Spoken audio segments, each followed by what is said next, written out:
Got it pulgar hacia arriba. Here's a full 850 word YouTube script for your requested video.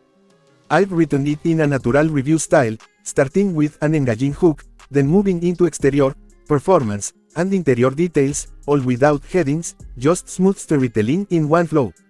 Hey everyone, welcome back to Auto Drive Zone.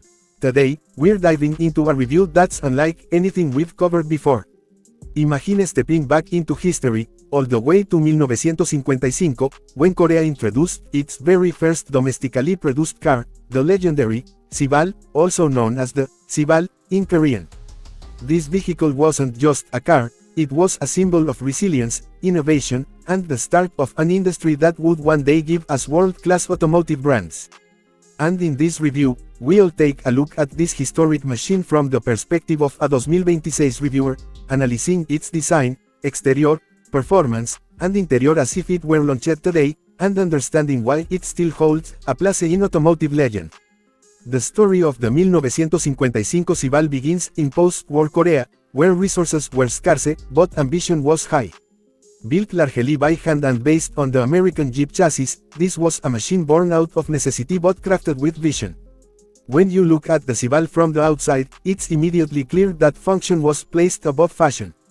The exterior is rugged, almost militaristic, with flat metal panels, round headlights, and a tall, boxy frame that reminds you more of utility vehicles than passenger cars. Its proportions are upright, practical, and purposeful. For modern eyes, it may not win design awards for sleekness, but back in the 1950s, this tough and utilitarian look gave Koreans something they could truly call their own. In 2026, we can appreciate how much this design represents an era when durability and practicality defined the very identity of an automobile. Now let's talk about performance. The original Sibal wasn't about speed or refinement, it was about reliability in a country where roads were rough and conditions unpredictable. Under the hood, the Sibal was powered by an engine derived from leftover military jeeps, producing modest horsepower by today's standards.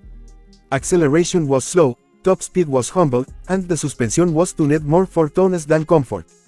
But here's the thing, performance isn't always measured by numbers.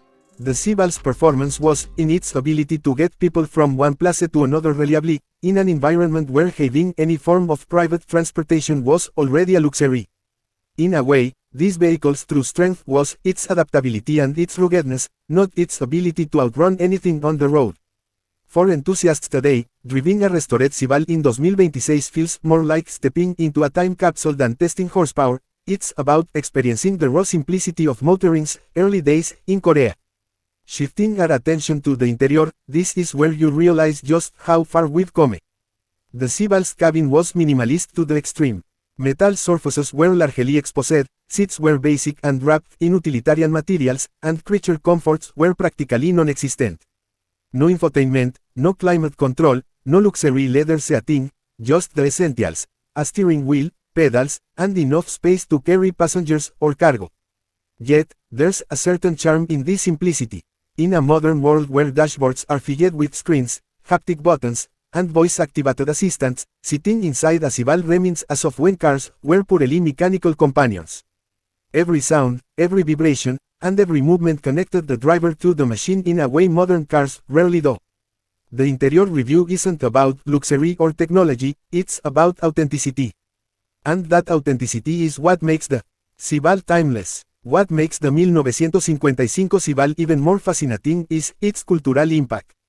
It wasn't mass-produced in huge numbers like modern cars, but it became a symbol of progress for Korea, marking the beginning of its journey into becoming an automotive powerhouse. Without pioneers like the Sibal, there might not have been Hyundai, Kia, or Genesis dominating today's global market. Looking back from 2026, it's clear this car wasn't just about transportation. It was about national pride, about proving that Korea could build something on its own. Now, if you compare it to today's vehicles, the gap is staggering. Modern 2026 cars are packed with AI-driven systems, self-driving capabilities, ultra-efficient EV platforms, and interiors that feel like luxury lounges. And yet, there's something deeply humbling about going back to a machine like the Sibal. It teaches us to appreciate the incredible progress of the automotive industry while honoring the humble beginnings that made it possible. Driving or even just seeing a preserved Sibal today feels almost surreal. It's small, simple, and rough around the edges, but every bolt and panel tells a story of determination. It wasn't just Korea's first car, it was the foundation stone for an entire industry. As a reviewer in 2026, I can tell you that while the Sibal won't impress anyone with performance figures or futuristic tech, it will impress you with its historical significance and the way it connects you directly with the origins of modern motoring. So, when we talk about car reviews, we often focus on horsepower, torque, infotainment systems, or driving dynamics. But this review was different. The Sibal deserves recognition not because of what it could do on the road, but because of what it represented. It was the first step in a journey that transformed Korea into one of the biggest automotive leaders in the world today.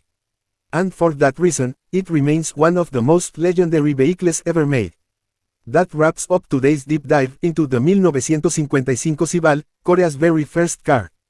A humble beginning, a rugged machine, and an unforgettable piece of history. If you enjoyed this journey into the past while connecting it to our present, don't forget to like, share, and subscribe. Thanks for watching Auto Drive Zone, and I'll see you in the next review. Marca de verificación word count, ~857. Do you also want me to create 10 catchy YouTube titles más 200 trending hashtags for this Sibal review video, like I've been doing for your car and jet reviews?